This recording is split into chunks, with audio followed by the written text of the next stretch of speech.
Welcome to the Momentum Lifestyle Podcast, where we interview an inspiring, educational, and entertaining guest to help you build confidence, find balance, and live a life of impact. We'd like to thank our sponsor today, Be Spunky.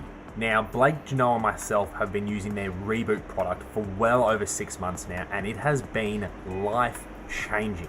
I found myself recovering faster, having way more energy throughout the day, and honestly feeling just more jacked up as a man. And this is because Reboot is clinically formulated to support healthy male hormone levels, providing stress relief, improved strength and stamina, enhanced drive, and overall well-being.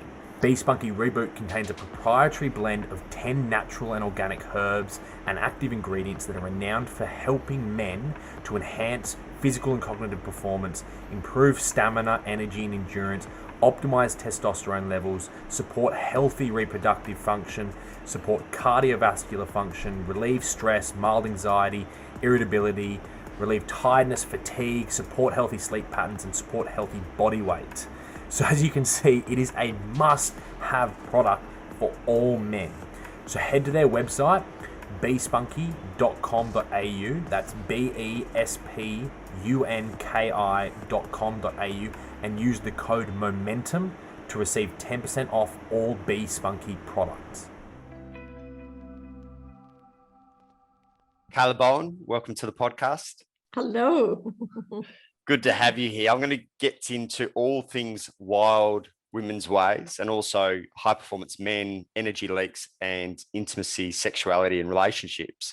But before we do, can you give a 90-second to 2-minute spiel of your world and what's got you to where you are today? Okay, well, I will try and discipline myself. Okay, well, so my name is Michaela Boehm, and I have a background in trauma therapy, Jungian psychology, and all related fields as far as cognitive behavioral as well as subconscious, reprogramming work. So that's kind of my more clinical aspect. And then in addition to that, I have some very in-depth yogic and embodiment training, both in the field of kind of embodiment and the movement and kind of unfolding of the body for both trauma as well as pleasure and kind of general sensitization. I'm the founder of a somatic movement technique called the nonlinear movement method, and my other kind of strain of inquiry since I was 16 is kind of a yogic Shakta tradition, Kashmiri Shakta tradition practice that's based in tantric philosophy and tantric teachings. So I kind of combine all of those things. I have vast clinical experience. I've done over 35,000 one-on-one client hours in my career. I've been teaching for the last 16 years, quite extensively internationally, pre-pandemic, always in Australia as well, Europe, the US. And in recent years, my work has kind of gone into how can we combine the psychological aspects, the embodiment aspects, and the performance aspects in a way that people can unfold who they are fully in relationship as well as in their lives. And I think the last things to mention is probably, we just talked about this before we got started. I've been featured in and also co-hosted with Gwyneth Paltrow a 6-episode Netflix show on sex and love and relationship. And in that show, I'm also working with a couple. So that's a good way to kind of see how I work if people are interested in the kind of more subtle body relational work. I'm also having an entire chapter in Will Smith's biography dedicated to the work I do. And there's lots of other resources out there. And then I think the final thing to say is I'm the author of a book called The Wild Woman's Way, which you mentioned in your intro, which is essentially written and meant as a manual for women in the times we live in. And I have a fly flying about me. So I think that's all I can say. I'm in the middle of writing another book. We've just started teaching live again after almost 3 years stuck at home. So it's an exciting moment to actually connect and talk because there's fresh stuff bubbling up. Awesome. There's a lot in even that intro that I'm really interested to explore. And I might even just start there because a couple of things that you said kind of sparked my interest. Your insight and understanding of trauma and the way that it affects pleasure, sexuality, and connection. What have you seen in your couple of decades of exploring those things as a combination? Yeah, it's kind of an interesting, consideration nowadays where people are much more trauma informed and where the understanding of trauma from the very minor to the very major has become much more part of people's, let's say pop psychology understanding, and where most people who are practitioners in these domains are somewhat trauma informed, some more than others. So when I started out, there was very, very little understanding of how trauma affected relationship. Trauma was typically looked at in a more clinical sense, if somebody was massively depressed or had, really massive trauma. And nowadays, of course, we understand that we could look at trauma as any form of injury, body, emotion, mind, spirit, right? That has created a closure, a pattern, a coping mechanism, and a maladaptive coping amongst, the many things that can happen. So that all said, when I first started really working with the nonlinear movement method, which is something I've developed in over 20 years, I did it in the context of working with a clinical population that was very traumatized and also had personality disorders and often drug addiction in the context of a kind of dual diagnosis rehab setting. And so when I did that, I realized that trauma wasn't only the very obvious thing that caused drug addictions or depression or whatever. It also made it so people couldn't properly connect, because as you well know, when somebody gets hit by some kind of a trigger, it doesn't have to be something super traumatic, could also just be a relational trigger, right? Where you have certain dynamics that always play out. And when they play out, people kind of fuzz out, they go away, they check out, they no longer listen. That's, of course, the end of relating, because when one or two people are no longer in the building, so to speak, or in the relationship, then any form of therapy is useless. And that became very apparent, I'd say, probably, I don't know, in the early 90s when I started doing lots of couple sessions. I realized, and I could see it, right? Because you sit across from people who sit on the couch, and then suddenly you'd see somebody go, right? You just see it. They freeze or they fuzz out, or they get super sleepy or very rigid. And that's the end. And so I had to develop very creatively mechanisms and practices and exercises that allowed people to stay with it in the context of staying connected, in the context of therapy. And that's how I developed a lot of the things that you now see as part of kind of my mainstay practices were developed as a means of getting people back into their body and then back into the relationship.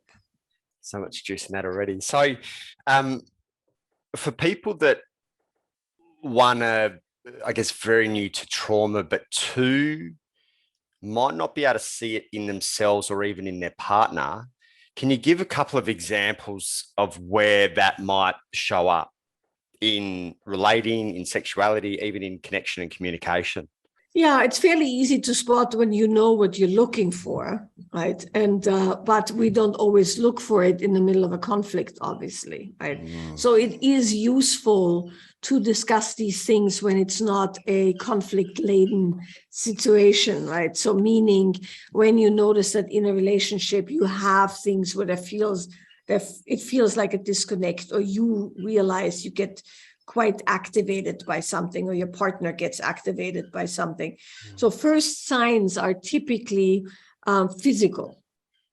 So before you even might see, behavior responses, you'll see physical signs, very classic physical signs. People stop blinking. That's a good one to watch for. And then people kind of start going a little bit like that. Their facial expression might get fairly flat.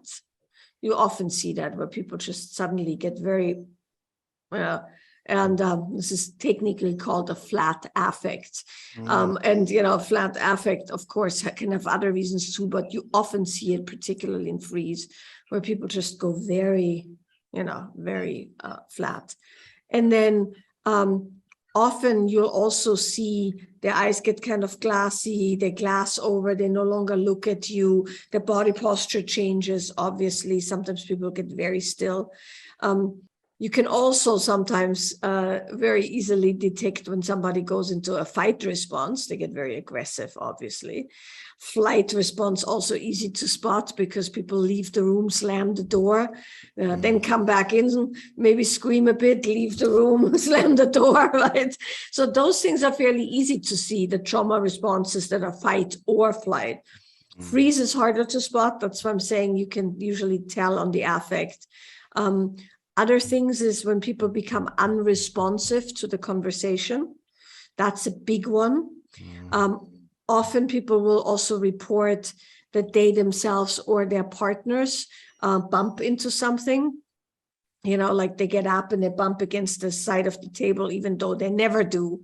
Or, they cut their finger or, squeeze their finger in the kitchen cabinet or things like that, where there's just a slight dislocation that appears like that. So those are some of the signs.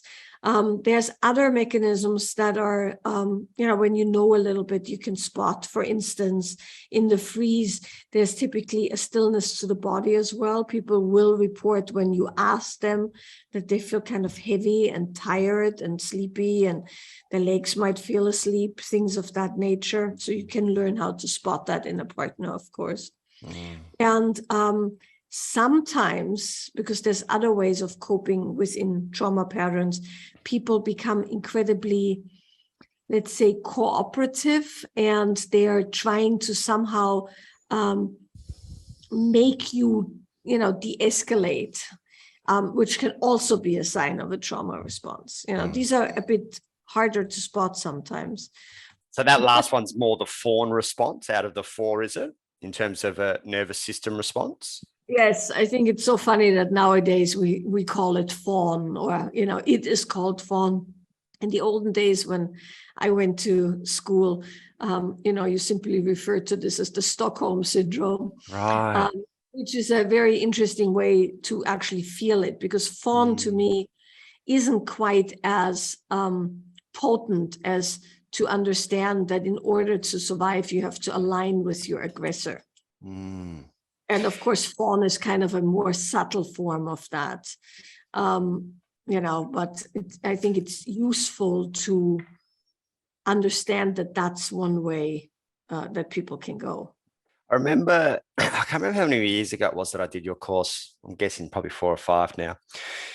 The first exercise you did in the course, which gave me the most chronic anxiety, was eye gazing for, I can't remember how long it was. It's like 4 or 5 minutes per person, and you just had to move around. Probably wasn't as long as you think it was. I know, it's probably only 30 seconds, but it felt like a lifetime. What is that piece for you? And I know you do a lot of work in this, that kind of intimacy connection piece. What's the connection there with, I guess, trauma, or some of the common patterns that you see that are blocking people from deepening their intimacy?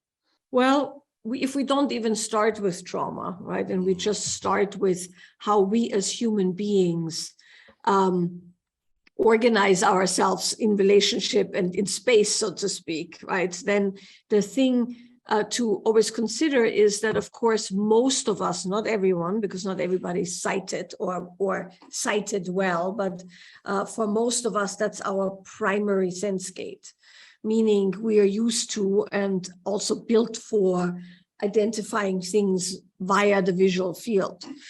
That's also how we get things like predator detection, orientation in space, and also very important, of course. This is also true for some people who can't actually see, interestingly enough, the cells in the eyes that perceive if the light goes up or down, like sunlight, and how sunlight, circadian rhythms, things like that. So that all said, when we want to engage with someone else, the way we first orient is through visual. As I said, unless you can't do that, then of course you have to compensate for that. But for most of us, we look at people. And in that looking at people, there is a myriad of things that happen instantaneously. From like to dislike, fear, being drawn to somebody, assessing them, understanding where they stand in the hierarchy based, in relationship to you, their age, their gender, their whatever, right? Like there's all kinds of things that immediately get processed. And in intimacy, and intimacy not defined as sexual intimacy, but the connection between two people, the ability to actually see someone is very, very important for a number of reasons, not only so that you can detect if they're a predator or not, or detect them as a potential mate, but simply because there's so much information exchanged on the kind of, a very basic developmental level. But then below that, of course, is the whole idea of you giving somebody attention and them giving you attention, creating a connection and an entrainment and a deeper understanding of that person. And that for most people is intensely difficult.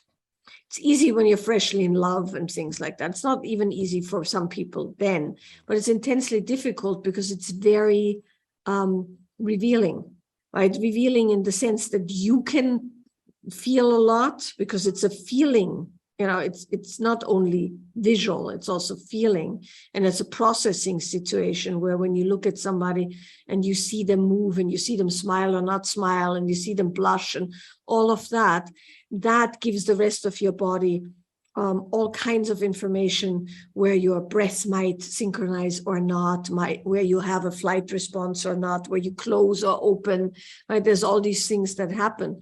So for most people, the simple act of looking at someone else is something that can be trained more for deeper perception, for deeper connection, but also just for kind of a self-assessment, like you were saying, it was giving you anxiety, right? So there's also a self-assessment quality of where are you actually versus where are you when you think about it. And intimacy and sexuality and relationship and connection can't be armchaired. You can think all you want about, being so connected to somebody until you're actually with them body to body, eye to eye.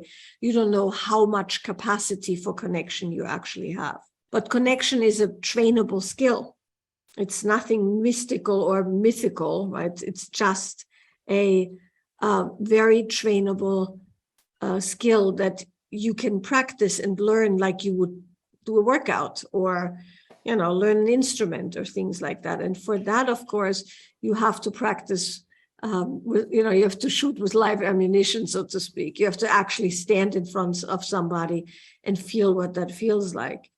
And when you do that, of course, one of the things that immediately happens is you can feel how closed or open you are, how self-conscious or, how much you drop into that other person. And whom you connect with versus whom you don't connect with also gives you a lot of insight. So you could say that eye gazing is a tool for self-inquiry. It's also a skill development tool. And of course, it has both, let's say, emotional as well as sexual, as well as somatic implications that you can work with. So it's a very good and very simple thing to do that tells you a lot about yourself, the other person, your capacity. And then the last thing, the very last thing, and that's kind of a, I don't know, third, fourth, fifth benefit, is it trains your attentional skill, trains your focus, it trains your ability to be actually with someone. I don't even want to say present anymore because, big fat eye roll, that whole, oh, be present with another human. Well, what else would you be, right? I mean, it shouldn't be some kind of cultish thing that you practice. It should be just good, decent manners that when you connect with somebody, you actually give them time. But sometimes we no longer know how to do that because we're constantly on our phones or devices or, in our own heads. It's a really interesting way that you kind of rounded that out in terms of being present with someone is a form of manners. I would assume there's a large portion of people where it might be a manners thing, but I assume based on your knowledge as well, there's a group of people that it's a trauma response or there's other elements that are taking them out of being present. Is that a fair assessment? Yes. So that's the thing, right? Some people, when they look at somebody and they look into their eyes and they've had some really, it's a threat thing in animals, right? If you look a wolf in the eye, it's not a good thing to do, right? In humans, as well as in dogs, you see that often, right? It's a means of creating a quite deep connection. I'm sure there's, other animals too, but I live with dogs. So my dogs stare deep into my eyes as a means of really paying attention to me and connecting with me. So, but it is, for some people, it is a threat. They have a threat response and they can freeze up and they can glaze over and they won't blink in their body. But that's then also something that's a fact finding then, right? You go, wow, I can't look at somebody without freezing up. And then, of course, you can do things with the body. You can move the body. You can wiggle your fingers and your toes. You can get some movement in your spine. You can take a breath in if, you haven't, held your breath for a while and things like that. So, yeah, could have many reasons. Some people are just basically untrained because they don't have to, they don't want to, or they haven't had the opportunity to. And even in people who are very skilled, there's variation. And that's what's so nice about these practices when they're done right. And what I mean with done right is not in some dogmatic, this is just what you have to do. The tantric death stare is what I call it sometimes, right?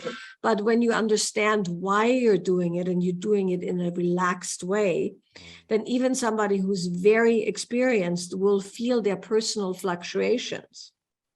And that's super useful because there's parts of us we only get to know through the eyes of another, right? We don't know how stuck or fucked up or open or whatever we are till we are in the presence of somebody who regards us and whom we regard visually and other ways. And then suddenly it's like, oh, wow, I am really not very open today. Or wow, I woke up really crunchy, or angry or whatever. And then you can feel that. And then you have the skills to either relax that or name it or do something with it. I probably about 6 months ago did a one-on-one session with a tantra teacher.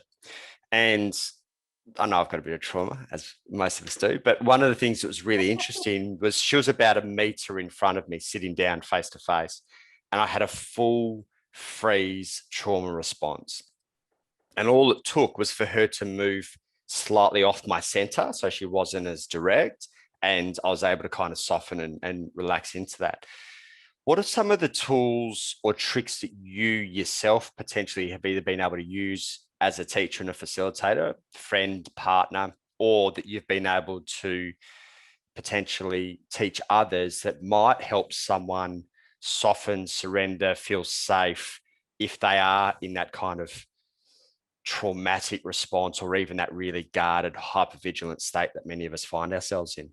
Well, I think the first thing that we need to say and point towards, particularly in the context of when people go to workshops and things like that, is that when you don't feel safe or when you have a trauma response, it's very important to not just override that, right? Maybe you're not safe.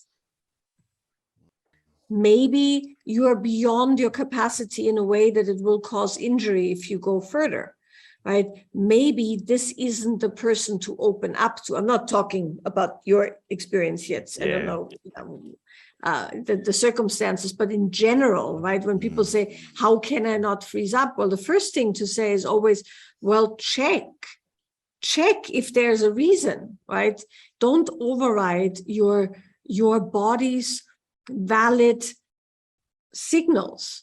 Now, it could be that the body signals are not updated, meaning it's no longer threatening. You're a grown human in a safe environment, but that needs to be ascertained. And from that place of having ascertained that you're okay, you can de-escalate.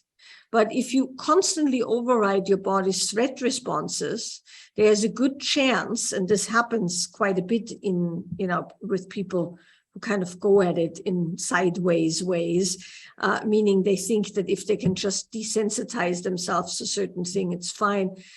They're essentially training themselves to once again be possibly victimized by the circumstances, right? Or traumatized by the circumstances, because they're training against their body's best knowledge. So whenever you go, whoa, right, and you feel that you have this trauma response, the first thing to do, and I'm assuming you did some of that in your session eventually, right, is where you go, where is this coming from? So just by the way, a meter in front, if a person that you don't actually know sits a meter in front of you, that will produce a threat response in pretty much anyone. I didn't think that. Okay, that's good to know. I can rest easy. I mean, just imagine you're sitting in a bus stop or something, right? And some random person comes by, and let's say you sit in the you sit on the floor in a bus stop or whatever, right? Or you're standing at a bus stop, and a random person comes by and faces you full frontal, a meter in front of you. A very good point. It's a huge invasion of your personal space, so to speak, right? And we forget that there is this assumed intimacy in certain situations, and there's a certain kind of assumed you have to be open, but it's not normal for somebody to come that fast, that close into your space. So this is also, and the reason I'm making this very specific point is that in intimacy, that can also be the case, right? Because, like, for instance, if I come from a day of, hardcore meetings, like let's say I have a few clients who I go places with and things like that, and then I come home and I'm in a certain kind of a mindset. Anybody coming into that space is going to encounter me having a bit of a thing because I'm not open. I haven't agreed to that shift in space. I haven't agreed to that engagement. This is one of the biggest mistakes people make in intimate relationship.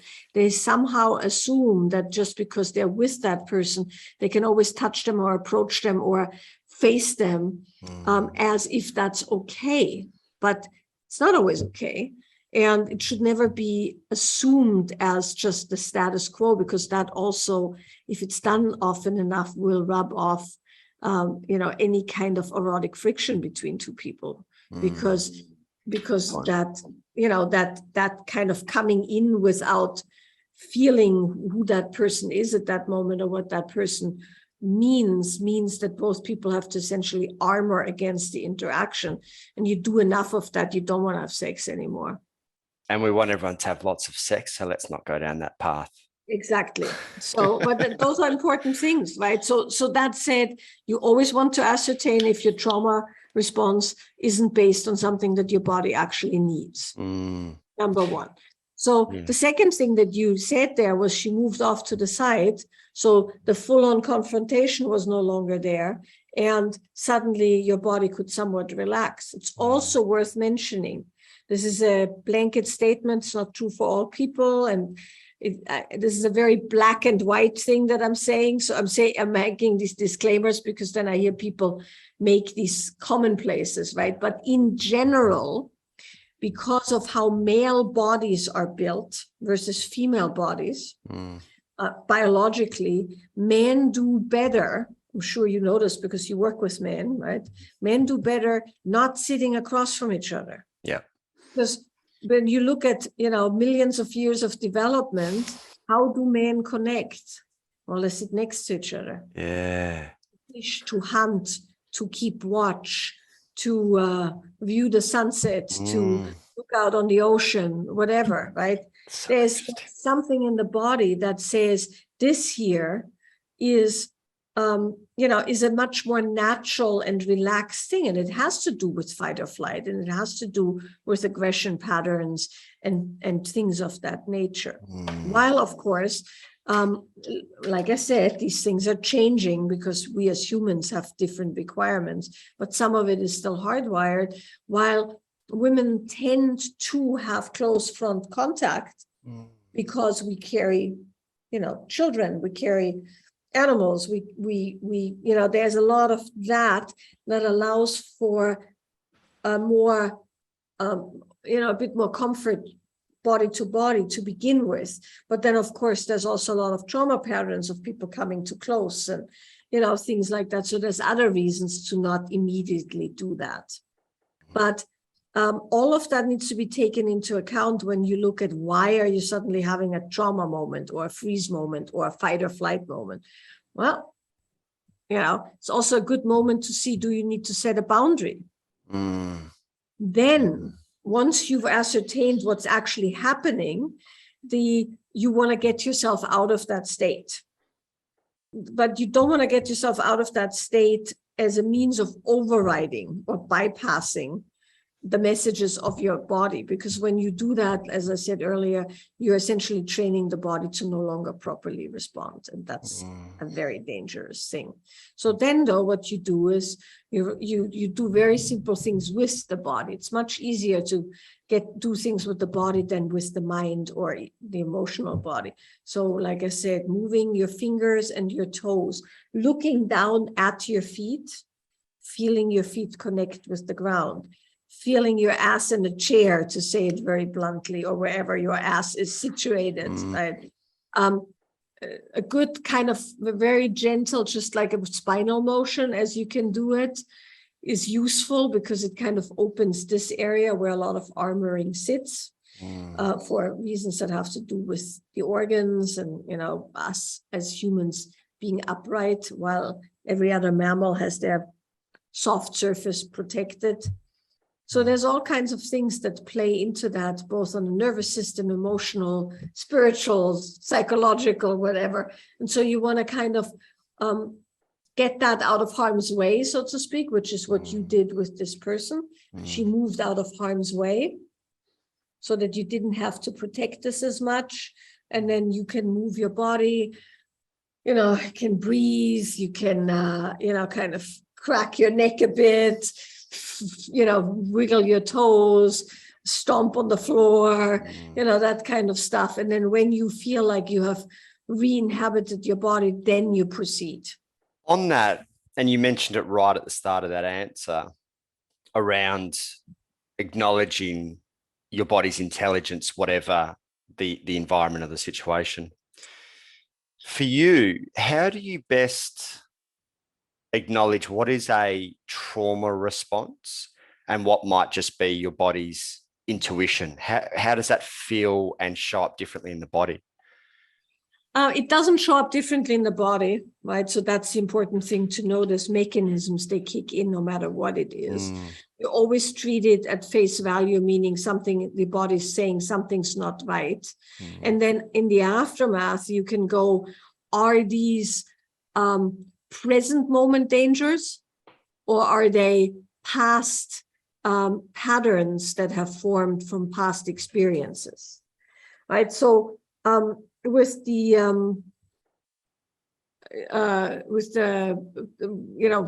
teacher that you were sitting there, right? You can go, well, is this something based on something that happened to me before? Or is it simply the response of a body being put in close vicinity with another body without there having been context created, right? There's some really interesting stuff in there. I don't want to go too deep in it, but it's often considered that men are not as sensitive, which is totally not my experience. I think men have huge bodily intelligence and sensitivity. It just produces different results in the way emotion is processed or in the way action is taken, right? But you have to kind of go, has this happened before? Have I had previous injury? Is my reaction based on the present moment? Or does it also have, well, I should say, is my reaction based on the present moment only? Is my reaction based on the present moment, but it has re-stimulated something that I have experienced before? Or is my reaction only based on previous experience that uploads as current threat? Absolutely brilliant. So taking a slight left turn, the pleasure is our birthright. What does that mean? How have we blocked that? And how through your work have you been able to reconnect to that? It is our birthright in the sense that we're born with it. It's, we are very sophisticated creatures who have a lot of features, so to speak, right, that are very specific to us being humans. And that is that we have insight in our actions. We can develop something that is now commonly referred to as interoception, meaning the ability to feel our insides, right, in internal feeling states, both physical, emotional, also the thoughts that are accompanying those, feeling states. So interoception is something that's very specific to humans as far as we know, because how else would we know, right? But we have that ability to really examine our inner landscape. We also have the ability for exteroception, meaning we can see out and observe other things. And that's the important thing with pleasure as our birthright.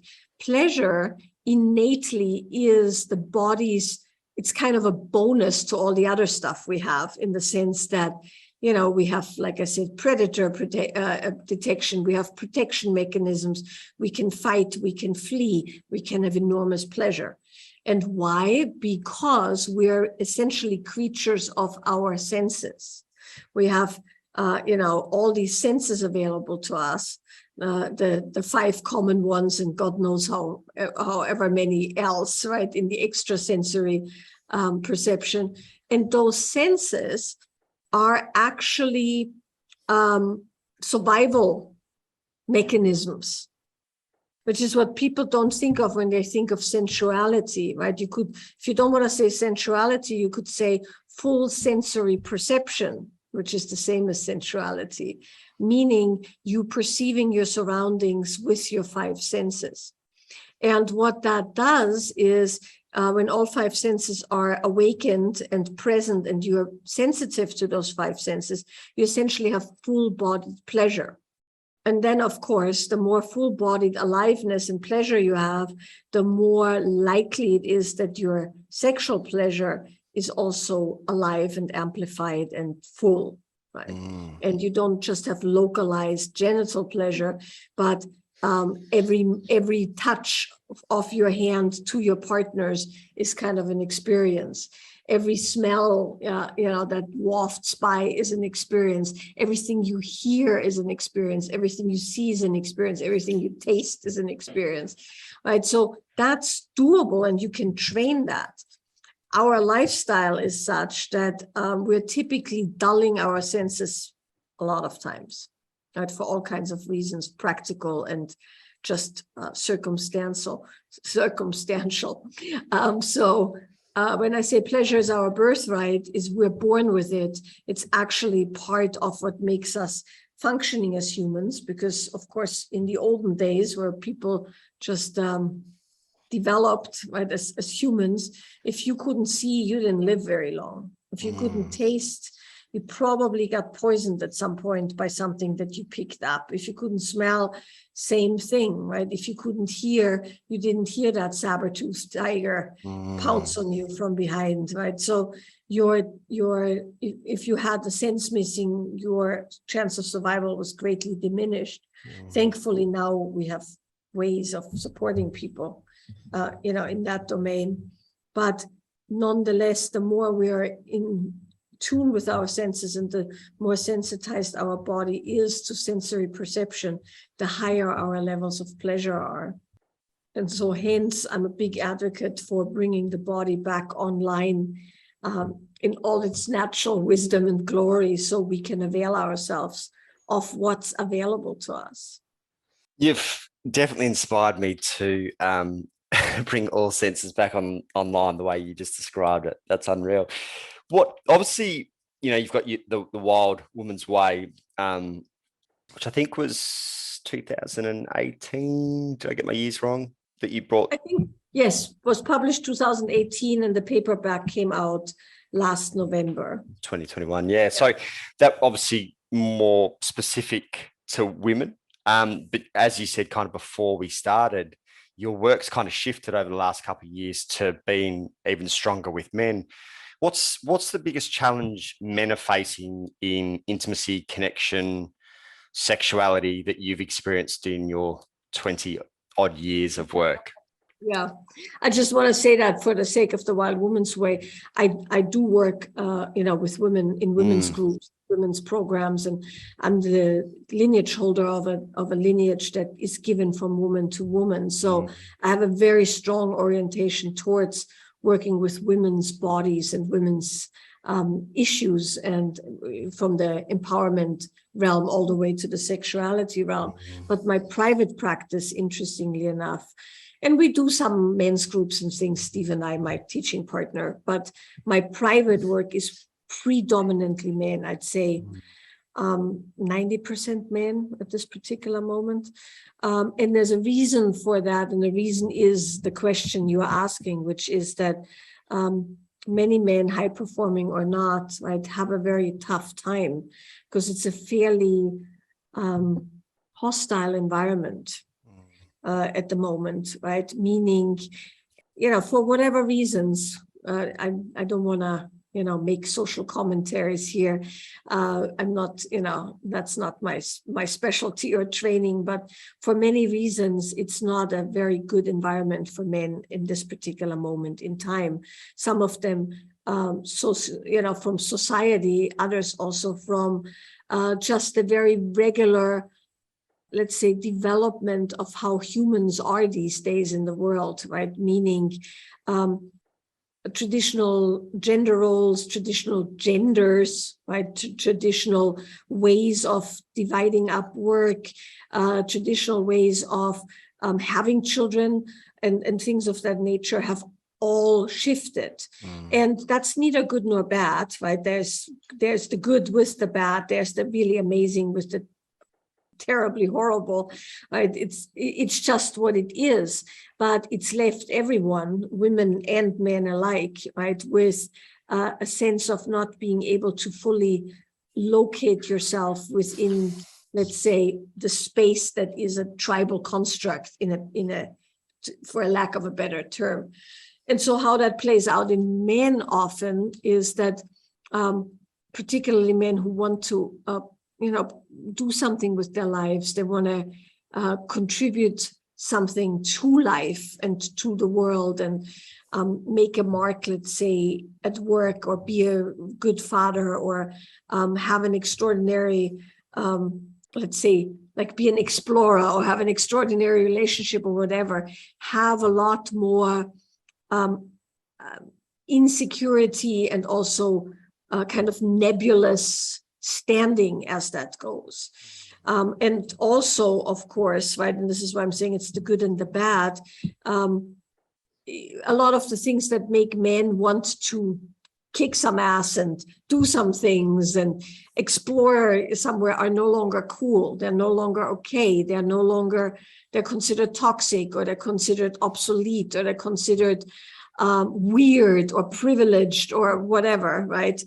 On one end, right? And then on the other end, a lot of men have had the opportunity. This is the positive aspect, right?